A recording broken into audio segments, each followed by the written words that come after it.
if you want to be invisible as a photographer, try posting your photos to Instagram. I guarantee no one will see them.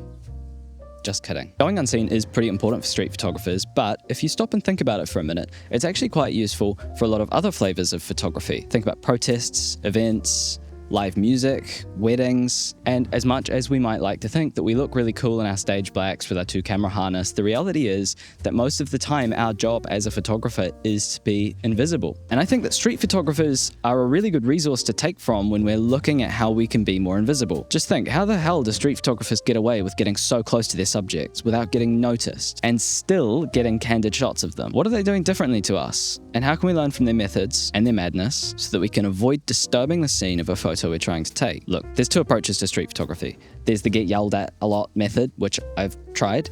Photographers like Jeremy Page and Dougie Wallace tend to shoot like this. And then, of course, there's the invisible man method, which photographers like Gary Winogrand were really good at.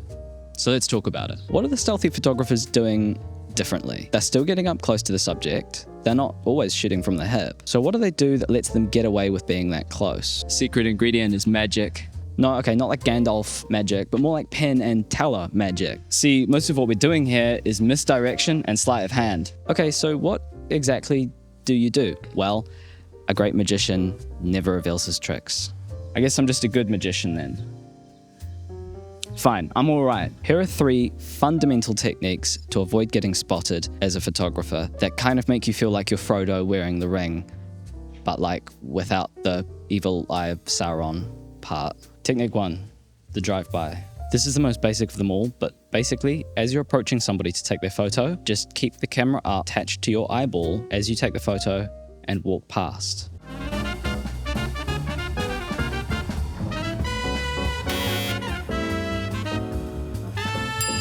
This works way more effectively than you would assume. Seriously, try it. Most people's natural reaction to somebody walking past them with a camera is to assume that they are either taking photos of something behind them or have not taken a photo yet. Now, don't just walk 2 steps past and then immediately start chimping, or worse, turn around and check to see if they noticed, because that would be very silly. Do you know what's not silly? Liking this video and subscribing to the channel so that we can hang out and talk about photography more often. But you ask, what if I'm not walking past and I want to hang around within a crowd and work the scene more? Technique 2, the Winogrand. I mentioned Gary Winogrand before, and that's partially because he's one of my favorite photographers, but it's also because I think, as far as I can tell, he's one of the photographers who pioneered this technique. Essentially, what we're trying to do when we're Winogranding is to look like a bumbling old grandpa who's not really sure how cameras work.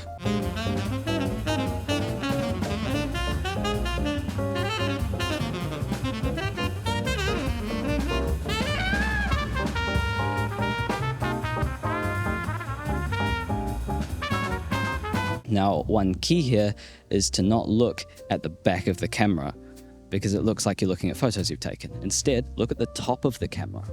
Maybe even spin it around and point the lens at yourself and look confused at it, all the while, when the camera's pointing the right direction, you're taking pictures of your subject. This is an amazingly effective technique. I've been literally right up inside of a group of people using this technique. They haven't noticed or said a single word while I've been shooting. Also, did you know that when Gary Winogrand died, he left behind like 2,500 rolls of undeveloped film that he just hadn't got to yet? That's insane. If you'd like to get started in shooting your first roll of film, I've got something that I made specifically for you coming very, very soon. So make sure you click in the link in the pinned comment to join my email list, or you'll miss out and be digital pleb forever.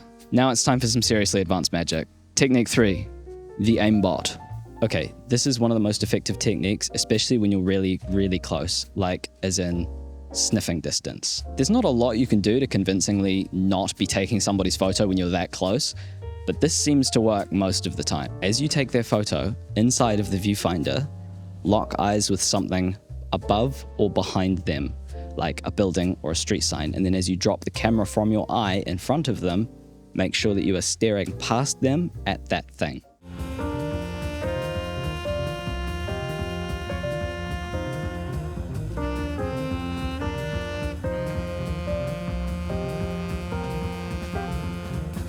Eye contact is really powerful, even on a subconscious level. And when somebody sees you looking at something past them, Their natural instinct tells them that you didn't just take their picture, even if you were right in their face with a wide-angle lens and you very obviously did take their picture. So those are 3 super fundamental techniques for going unnoticed, but going unnoticed is only a small part of the bigger picture. See, as much as we hate to admit it, most people are just like you or me. Totally reasonable, interested, and they have a sense of humor. And I think most people actually don't really care about being photographed by a stranger with a film camera.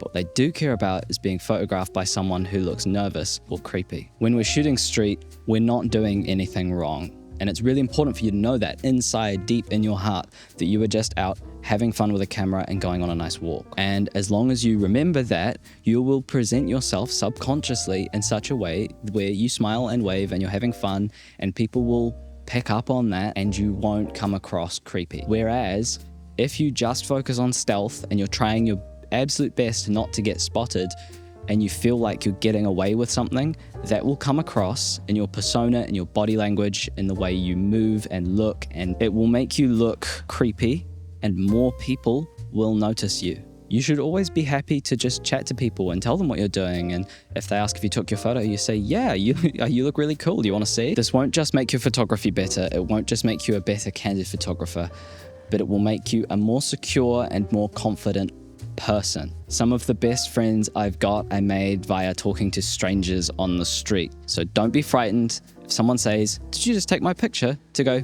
yeah, I really like your shirt. Thank you for watching, and as always, stay hydrated and create art.